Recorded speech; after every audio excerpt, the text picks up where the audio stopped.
Instead of putting it in her apron pocket or a little bag or a box to take to the bank later, she stuck it in a hole under a shelf, a hole in the wall. But then she set the broom by the door and she went back to bed, and there was no singing, and everyone got more rest, and that mother of the community went back to her home. The baby was asleep. Life was good. The next time this might happen, there was one of the fathers of the community standing at that window, and after a while, you know what he heard, and he threw that coin through the window. It landed bing on the floor. The old woman said, "Woo! Money! Where is this money coming from? Got to put it in a safe place," and she put the coin in the hole in the wall. Well, this went on for quite some time, and when it was market day, that old woman had more money than she'd had in a while. And she bought things that she couldn't afford to buy for a while, but she bought things for other folks too. What she didn't know was that there was somebody else there on that market day, a young man who'd come from a distant place, and he hadn't come to get acquainted with folks or meet anybody or do any shopping. He'd come to steal.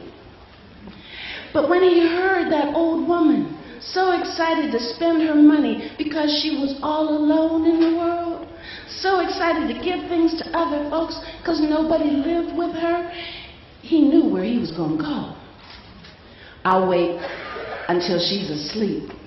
There's no one else in her house, and I'll see if I can break in at about 3 o'clock in the morning. Well, in the meantime, he rested under some bushes, and at 5 minutes to 3, you know there was somebody else standing there. The thief woke up. He tiptoed around the house. He thought he saw another thief standing at an open window. But then he heard, "Nee, nee, nee, nee, nee, nee, nee," and he saw the one that was standing there reach into his pocket, throw something in the house. He heard, "Bing! Woo! Money!" And then that somebody ran over to a house, went inside, and closed the door. What was going on? Well, that young thief tiptoed to the window and peeked in, and there was the old woman sticking a shiny coin in the hole in the wall under a shelf. And the thief thought, she leaves the window open and she doesn't put her money in a safe place. Why, I can just climb in and get the money. And that's what he did. When the old woman went back to bed, he climbed through the open window, went to that hole in the wall, and removed all the coins that were there. And the next morning, the same thing happened. And the next morning, but the next day was market day, and the old woman was so excited, and she went to the hole in the wall, and "Where's my money? Somebody stole my money." Somebody stole my money? Well, that old woman didn't go to the market that day because she had other things to do. First, she went outside with a pitcher of water. She poured the water on the dry ground. She stirred the earth until she'd made mud. Then she carried it in, scooping it up and putting it splorch in the hole in the wall. Then she went to her sewing basket, and she pulled out all her needles and pins and stuck them, bing, bing, bing, bing, bing, in the mud in the hole in the wall. Sun was starting to go down. That old woman went out and got the finest, fattest hen that she had, put her on the shelf above the hole in the wall. Then she went out to the barn and she pulled in the donkey, and she situated him between the door and just a little bit under the window, across from the hole in the wall. And then she had a little bite to eat. She wasn't going to light a candle. And she stood by the door, holding her broom. Nee, nee, nee, nee, nee, nee, nee. Well, at 5 minutes to 3 o'clock, the one at the window didn't hear any singing, so he thought, she didn't wake up. I hope she's all right, but I have to go home and get some sleep. And then when that one went to her home, the thief made his way through the open window, tiptoed over to the hole in the wall in the darkness. He'd been there enough that he knew where it was. Didn't know why the candle wasn't lit, but he reached into that hole in the wall and needles and pins in his hand. Ow! And he started pulling them out. Ow! Ow! Well, that noise woke up that fine fat hen, scared her so badly that she laid an egg on his head. And he didn't know what to do, so he started heading back toward that window. And as he reached out toward the window, boom, he bumped into something that said, hee-haw, and kicked him in the belly button. Boom, ah! Thief hit the wall, bam, scared the hen again, another egg on his head. He headed toward the window again, boom, uh-oh, hee-haw, boom, ah! He hit the wall again, bam, headed toward, boom, oh! And finally, when he got up, he decided he wouldn't go toward the window, maybe try and find the door. And when he got to the door, he felt something that felt kind of funny. Felt like a face. Felt like a face all scrunched up. And that old woman proceeded to sweep his head.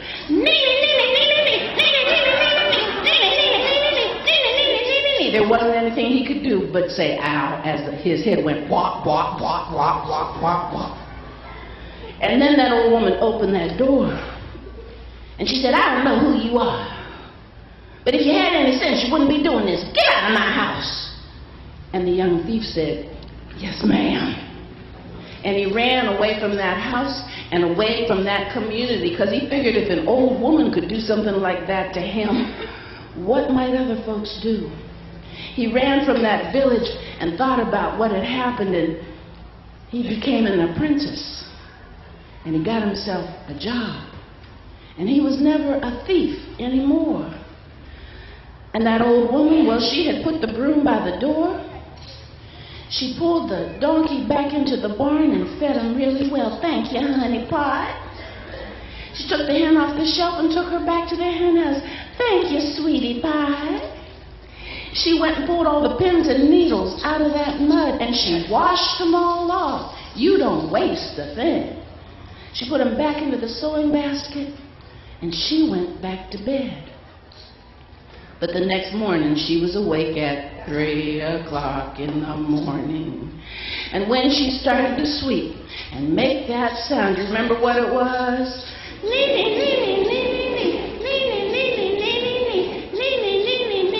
A coin was thrown through the window. Bing! Woo! Money! But this time, instead of putting it in the hole in the wall, that old woman put it in her pocket. And then she put it in a little bag that went into a little box that eventually went to the bank. And because she knew how to use her head, and she was loved by everyone in the village, that old woman lived the way you do at the end of fairy tales. How is that? Happily ever after. And that's the end of an Appalachian version of an Egyptian story. Thank you for listening.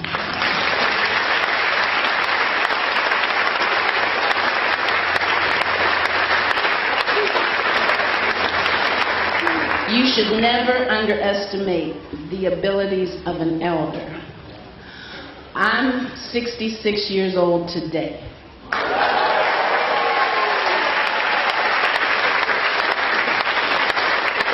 And I'm not ashamed to tell folks that, but it puts some limits on what you can do. My granddaughter, who is probably one of the next storytellers in the family, would say to me, come play hide and seek. She wasn't 5 years old yet, and I would say, okay, here, run up the steps, boom, boom, boom, boom, boom. I'd say, okay, thud, thud, thud, thud, thud. We'd get up to her bedroom and she asked, do you know how to play in hide and seek? I said, I do. She said, okay, then you hide in the closet and I'll come and find you. And I told her, I don't think that's the way you play hide and seek. Yes, it is. Yes, it is. So I'd get in the closet. She'd count to 5. She'd open the closet. Ta-da! I found you. Okay, it's my turn. And I'd say, where are you going to hide? And she'd say, I'm not telling you. So there were different rules for this game. There are also rules that people learn as they're growing up. That young thief perhaps had no one to teach him the rules about being good and being kind and being thoughtful and using both his head and his heart. But that is an old folk tale that came into the Appalachian hills and valleys. This story is true. There's truth in every story, even though it might not be what really happened. But this one is true.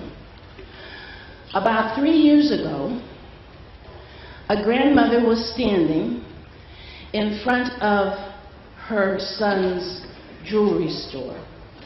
She was talking with someone from the neighborhood, having a nice, relaxed conversation, when a young man passed her, and he seemed nervous to her.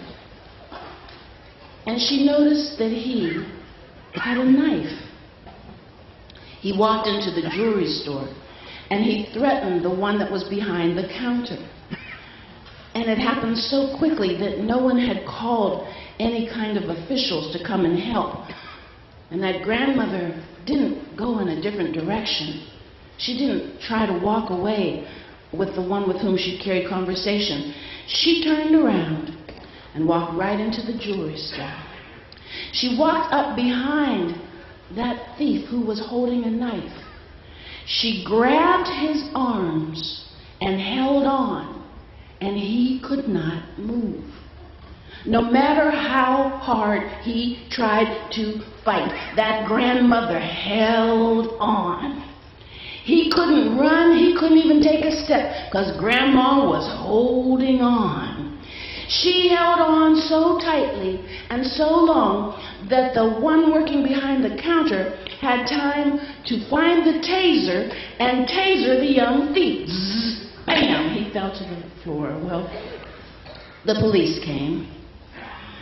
The thief had recovered and he was being put in the car. And he asked, "What kind of martial arts does that old woman study? She must study all the time. Her grip was so strong, I couldn't get away from her. What kind of martial arts does she know? What does she study? She must study every day." And the truth was, she did. But her son said she didn't study martial arts. Every evening, she went to a class in square dancing. Now, I don't know what kind of square dancing they were teaching. The do-sa-do of death? The taser two-step? But she was strong enough, thanks to the dancing, to stand her ground and grip his arms and keep him from hurting anyone or getting himself hurt. And her son said, "I pity the person who ever messes with my mama." Never underestimate the capabilities of an elder. Because even if the body doesn't work the way it used to, we have resilience. We have common sense. We have strength of heart. And we take no stuff from anybody. And that's the end of a true story.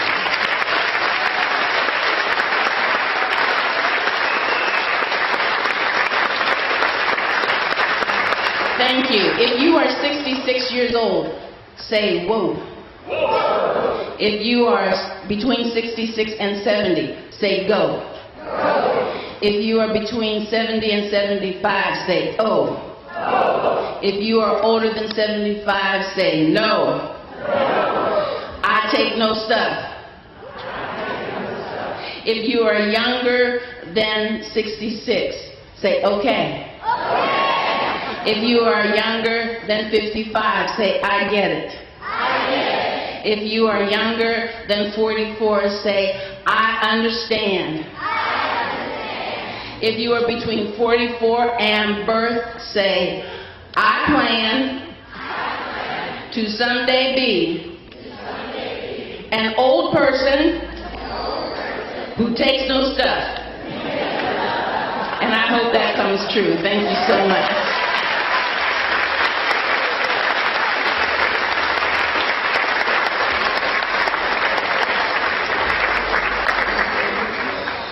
And son, she's not quite an old person yet, but it is her birthday. Should we sing happy birthday to her? Ready? Happy birthday to you. Happy birthday to you. Happy birthday, dear Lynn. Happy birthday to you.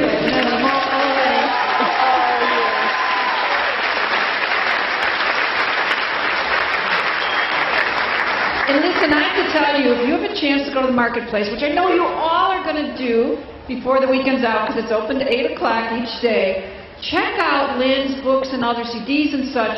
All my teachers who are listening, you've got to check out her books on storytelling in the classroom. I love working with teachers, and it's so exciting to be able to keep recommending, and in my case, buying a bunch of them, giving these resources to teachers, because it makes a huge difference in engaging our children and our students. So please go check out her books at the marketplace. Well, our next teller is an author, too. And Ed Stivender has been called the Robin Williams of storytelling by the Miami Herald. And he's been called the Catholic Garrison Keillor by Kirkus Review. But I say no, because Ed Stivender isn't like anyone else. Some people might want to be like him, but he is a one-of-a-kind, truly unique storyteller and person. Ed has been voted as a Circle of Excellence awardee by his professional association, the National Storytelling Network, and he's an award-winning Philadelphia mummer. I didn't know what this was. Anybody else? I didn't know what it was till I met this man. Ed told me all about it. All you need to know is that there's an annual parade in Philadelphia, his hometown, every year, and year after year after year, Ed's got an award for being the most unique character. See, he is an original, an absolute original. So whether he's performing this country or around the world, he delights his audience. And now we get to have him on our stage and live streaming from the library tent of Jonesboro, Tennessee. Please welcome Ed Stivender.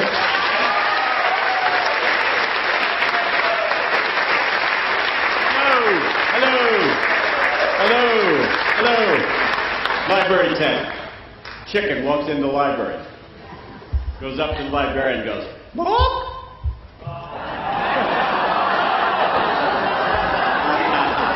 Nice solution.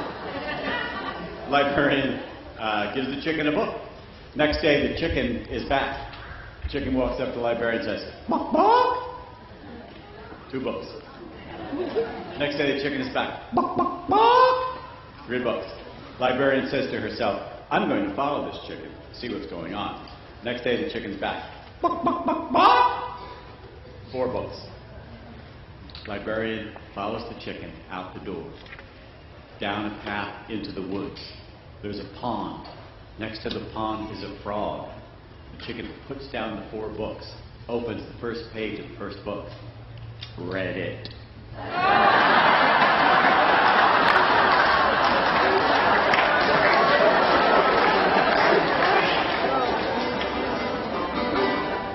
If you're happy and you know it, clap your hands. If you're happy and you know it, clap your hands. If you're happy and you know it and you really want to show it. If you're happy and you know it, clap your hands. If you're happy and you know it, wiggle your nose. If you're happy and you know it, wiggle your nose. If you're happy and you know it and you really want to show it. If you're happy and you know it, wiggle your nose. My man, the train.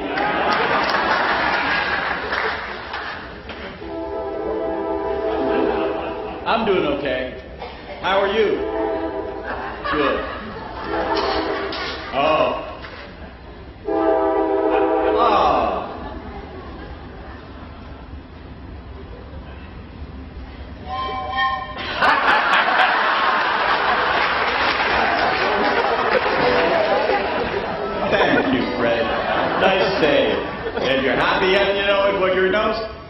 If you're happy and you know it, wiggle your nose. If you're happy and you know it and you really want to show it, if you're happy and you know it, wiggle your nose. If you're happy and you know it, move your eyebrows up and down. If you're happy and you know it, move your eyebrows up and down. If you're happy and you know it and you really want to show it, if you're happy and you know it, move your eyebrows up and down. If you're happy and you know it, blink your eyes. If you're happy and you know it, blink your eyes. If you're happy and you know it and you really want to show it, if you're happy and you know it, blink your eyes. All right, let's put it all together. If you're happy and you know it, do a face dance. If you're happy and you know it, do a face dance. If you're happy and you know it and you really want to show it, if you're happy and you know it, do a face dance. If you're happy and you know it, clap one hand. Good solutions, you guys. Especially you Zen Buddhists in the audience who sort of get that on a higher level. If you're happy and you know it, clap one hand. If you're happy and you know it and you really want to show it, happy and you know it, clap one hand. If you're happy and you know it, clap two hands. If you're happy and you know it, clap two hands. If you're happy and you know it and you really want to show it, if you're happy and you know it, clap two hands. If you're happy and you know it, just sit there. Nice. Okay. The last set we began with some sweeping, and I think maybe we'll have a little sweeping here as I tell a story. Some people tell stories exactly as I hear them, as they hear them. Sometimes I tell stories exactly as I hear them. Sometimes I make changes. You'll have to decide what I'm doing in this one. About a young woman and her three mean stepsisters.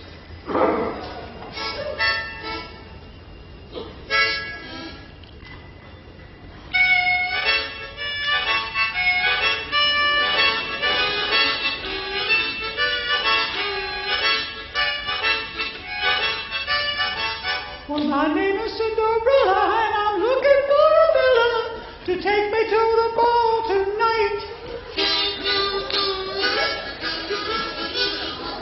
But I don't think I'm going to get to the ball tonight, 'cause I got to clean this place up, and I'm feeling so uptight. Cinderella lived in a big old house with her three mean stepsisters. Let me tell you about them. One was so hot-headed she was mean. One was so cold-shouldered she was mean. One was too hot. One was too cold. And the third was just wrong. Cindy, can't go to the ball tonight. Ha ha ha, hee hee hee. Oh, woe is me. If only I had a fairy godmother or someone. What's that? And there, coming out of the sky in a ball of light, is someone in a two-piece sweatsuit with a towel around his neck and a knit cap on his head. Hey, yo, Cinderella. What's up? Rocky Balboa? What are you doing here? Hey, yo, Cindy, I'm your fairy godfather. Fairy godfather? Who ever heard of a fairy? Yo, Cindy, just go with the flow. Don't ask too many questions. Well, if you're my fairy godfather, do you have any magic wishes for me? Yo, as a matter of fact, I got 3 magic wishes for you today only. One time I was doing the story, and a 6-year-old child came up on the stage, pulled my hand down, and corrected me.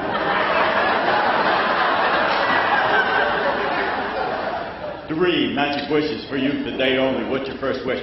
Well, my first wish is that the house could be completely cleaned up. Yo, no problem. Reaches into his sleeve, pulls out a magic wand, waves it once, twice, 3 times around her head. The house is immaculate, completely cleaned up. Oh, this is wonderful. Now, how about something to wear to the ball tonight? Yo, no problem. Magic wand, once, twice, 3 times around her head. And there's Cinderella standing in a 2-piece gold lame Jordache jeans outfit. And on her feet, glass Reebok sneakers. Ah, this is wonderful. Now, how am I going to get to the ball tonight? Yo, no problem. Magic wand, once, twice, 3 times around her head.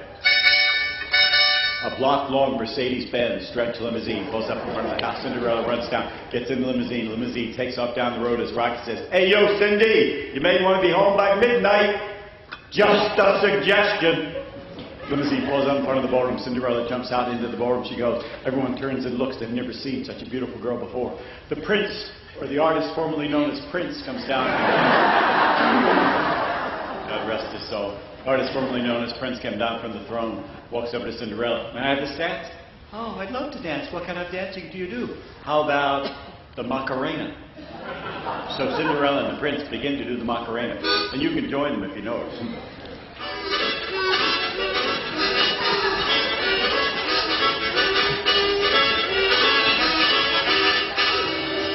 Bong, bong, bong, bong, bong. Bong, gong, gong, gong, gong, gong. Cinderella's back in her riding clothes. She runs out the door, and as she runs, she drops one of her glass Reebok sneakers behind her. The prince walks over, picks up the sneaker. Oh boy. Tomorrow I will go throughout this land, find the owner of the sneaker, and ask her to marry me. The next day he goes from house to house. Finally comes to the house where Cinderella lives with her three mean stepsisters. The hot-headed one answers the door. Oh, my prince, you finally come. Let me try on my sneaker. She tries it on. It doesn't fit. The cold-shouldered one says, oh, whatever. She tries it on. It won't fit. The third one looks at the sneaker and says, Reebok, don't you have any Nike? All of a sudden they hear pad clink, pad clink, pad clink, pad clink. And they're coming down the stairs in one bare foot and one glass sneaker. I'll repeat that for the humor impaired. Pad clink, pad clink, pad clink. Cinderella, the prince says, is this your sneaker? Cinderella tries it on, fits perfectly. The prince says, will you marry me? Cinderella says, Well, I only met you last night. Perhaps we could get to know each other a little bit better. so they went and had a Coca-Cola. They were engaged for about a year. They finally did get married, and they lived happily ever after.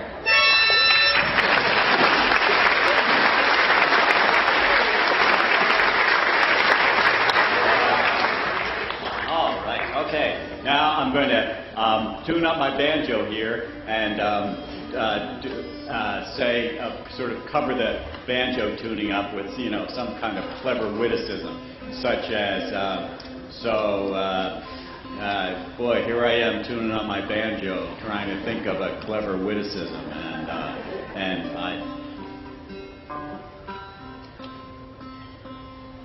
it's taken me long enough. Shade grow my true love, shade grow my darling, shade grow my true love, going down to Harlem. First time I saw Shady grow, standing in the door, shoes and stocking in her hand, bare feet on the floor. Shady grow my little love, shady grow my darling, shady grow my little love, going down to Harlem. Want to sing it with me? Shady grove my little love, shady grove my darling, shady grove my little love, going down to Harlem. Harlan County, Kentucky. Anybody here from Harlan County, Kentucky? You were. Oh, welcome over. So, 1, 2, 3, and shady grove my little love, shady grove my darling, shady grove my little love, going down to Harlem. One more time. Shady grove my little love, shady grove my darling, shady grove my little love, going down to Harlem. Sounds great. Peaches in the summertime, apples in the fall. If I can't have my shady grove, don't want no girl at all. Shady grove, my little love, shady grove, my darling, shady grove, my little love, going down to Harlem. Once upon a time, there was a king who had 3 lovely daughters. He was getting too old, he thought to himself, too old to reign, and so he would divide his kingdom among his 3 daughters and retire from the throne and go and live with one of his 3 daughters. He had a map, and the map was divided into 3 sections. His plan was to take the map and cut it into the 3 sections. Now, there was one of the sections that was nicer, more beautiful and more verdant than the other 2 sections.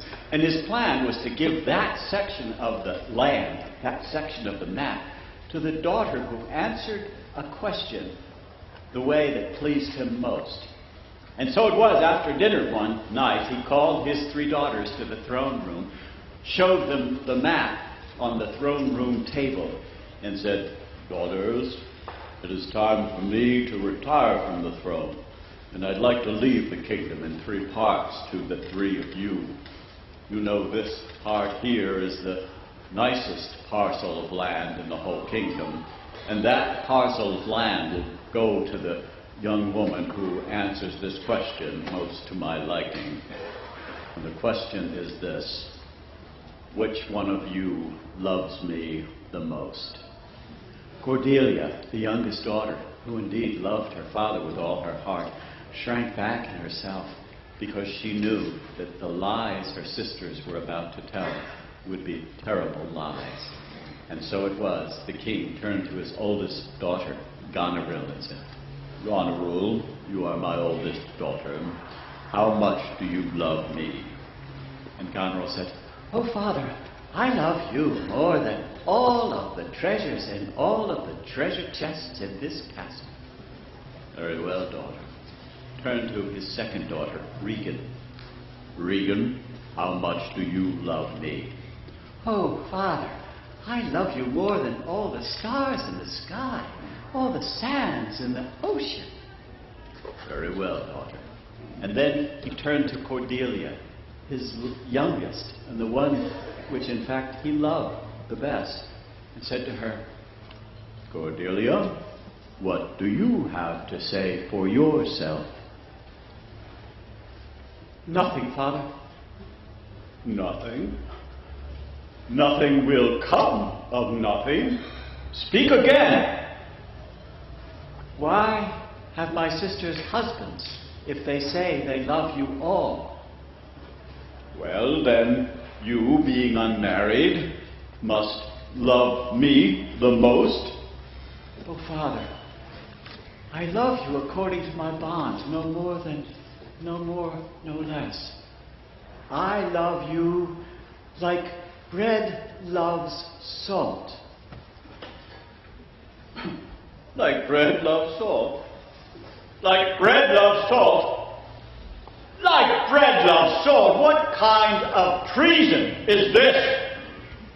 You are cast from this kingdom. Never shall I see your face again. You are to go, and if you are found within the boundaries of this kingdom by midnight tonight, you will be hung, and your flesh be left for ravens and wolves. Be gone from my sight. Never will I see your face again. Never, never, never, never. Regan, Goneril, come. We have much to discuss. The moon draws on apace, and the king left the throne room with his two daughters. As he left, the king tore the map of the kingdom in two, handing one half to each of his favorite daughters. Cordelia, without any time to change or pack a bag, fled from the castle and ran across the fields towards a kingdom, across a border, knowing that she had to be on the other side of some border by midnight that night, or the hounds would be after her.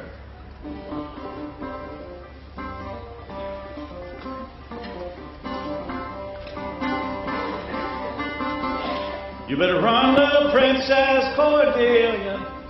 You better run to save your life. You better run, little Princess Cordelia, for your daddy's hounds gonna be on your trail by midnight tonight. Silly question you thought when he asked it. Which one of you loves me the most? Like bread loves salt was your answer, but not like butter loves toast.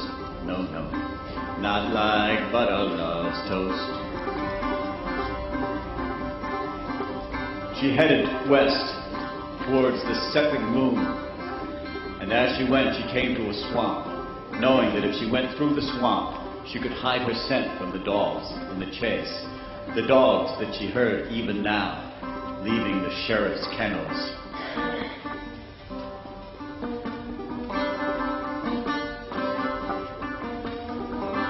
She heard the church bell toll 12. And she ran.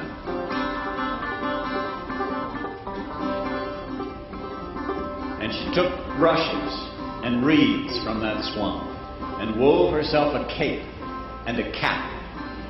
She took mud from that swamp and muddied the beauty of her face so she would not be seen by anyone in the moonlight, and she ran. And she ran. And she crossed the border in her rush cape and rush cap and muddied face, and finally fell exhausted by a scullery door of a castle she never saw before. Well, what have we got here? Said a voice, waking her up. Oh, a little swamp rat, dragged out from the swamp. Are you human creature? Cordelia opened her eyes and saw the questioner, who was one of the maids of the scullery, in fact, the head maid of that scullery, the door of which she had fallen asleep next to. Born of woman, but cast out by my father. I would say he is a very wise man to cast out such a one as filthy as you. What do you seek, dear? I seek shelter and food and water. Well, we have shelter and food and water, but we don't have it for free. You will have to work for it. What kind of work do you do? I will do any work to make my way in the world. Any work at all. Can you sew? Yes, I can sew. I've woven this cape and cap. I see.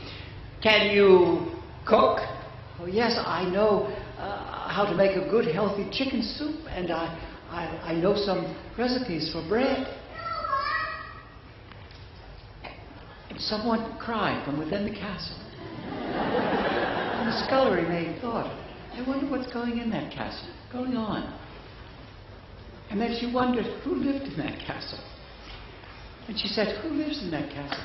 Well, some children who are fighting, but they are simply cousins of the queen who is in this castle and whose son is almost of marriageable age. But don't get off the subject. Can you scrub pots? I will do anything to make my way. Well, then make your way towards those filthy pots from last night. Here's the scrubber. There are the pots. Get to work. And what is your name, child? My name is... I have no name. Well, then we will call you Rush Cape because of the cape you wore yourself. This cape you say you made. Woven cape. Rush Cape. Yes, ma'am. And so she got to work, and she started scrubbing the pots, doing the best she could. And the days passed, and she became very friendly with the rest of the scullery staff, and she was known to be a good worker and very kind in her work. She set some straw in a corner of the scullery, and it was there that she slept. And so it was. The weeks went by, and about a month later, an announcement came from upstairs, and the scullery was all a-twitter with this fact about the ball that would be held the next 2 nights. Oh, Rush Cape, did you hear that the queen is having a ball for her son, and she is having 2 balls in a row? Well, 1 ball tonight, another ball tomorrow. And the reason she's having the balls is so that she can introduce her son to the marriageable women who live in this country looking for a wife for him. Yes, and guess what? We, scullery staff, are allowed to go to the ball and stand in the back, of course. Won't that be exciting? I suppose. Very well. Well, as soon as the dishes are cleared, we can go to the ball. Very well. And so it was. The dinner was wonderful that night, and so it was that the dishes were cleared, and the scullery maid, the most important maid in this, I guess you would say the head scullery maid. The head scullery maid said to Rush Cape, Well, Rush Cape, will you be going to the ball tonight? I have to finish these pots and pans. I don't think I will. I think I will just go to sleep after I finish the pots and pans. Well, suit yourself. You did suit yourself, didn't you, with Rush Cape? Suit yourself. It's always nice to have a little comic relief in this serious story about terrible things like girls that show up with nutty faces. Suit yourself. Comic relief. And so it was that all of the rest of the scullery staff went to that great ball and had a good time standing in the back. And so it was, Rush Cape finished all the work she had to do, but then she crept out of the door of the scullery, down to the spring, And there she took off her rush cape and her rush cap. And there she washed her face so she was beautiful as she always had been. And then she brushed her hair and rose in her queenly garments and walked toward the door of the castle, which was guarded by guards with halberds. Who goes there? But when they saw the beautiful face in the moonlight, they drew the halberds back and stepped back and watched this beautiful woman that they'd never seen before go into the ballroom. And the prince came down from his throne and said, "May I have this dance?" And Rush Cape said, "Of course." And the orchestra tuned up.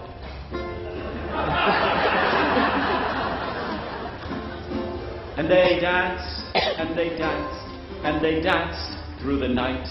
And they danced, and they tuned up again. And they tuned up again. And I hope you get to see Josh Goforth sometime this weekend. A fellow who doesn't have the same problems that Ed Stivender is having right now. And they danced, and they danced, and they danced through the night. And they danced, and they danced, and the prince held her tight. And they danced, and they danced, and they danced. And then the bell tolled 12, and she disappeared. Oh, Rush Cape, you should have been there last night. This woman is beautiful. The prince is in love. I'm sure he's going to ask to marry her. You must come tonight. I'm sure she'll be back. There's another ball tonight. Come, come. And then Rush Cape heard a train far, far away. And she thought, I think I can. I think I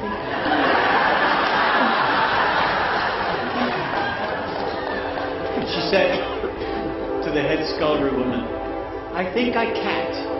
I think I can't come tonight because I have to do all these dishes and I will be too tired at the end. I think I'll just go to sleep and I won't come. Suit yourself! But of course you have. So. Yes, I'm fine. How are you? Good. Suit yourself, Rush Cape. And so everyone went to the ball except for Rush Cape, but then when she was done her work, she went through the door down to the spring, took her cap off, took her cape off, washed her muddy face, appeared in the moonlight as the beautiful girl she was, and into the ball she went. The halberds were drawn back as she walked by, and the prince was waiting for her at the door. And they danced, and they danced, and they danced through the night. And they danced, and they danced, and they danced through the night. And they danced, and they danced, and the prince held her tight. He put a ring on her finger, but Rush Cape did not linger. She disappeared. Oh, Rush Cape, you should have been there last night. The prince is in love. He slipped a ring on her finger, but now she has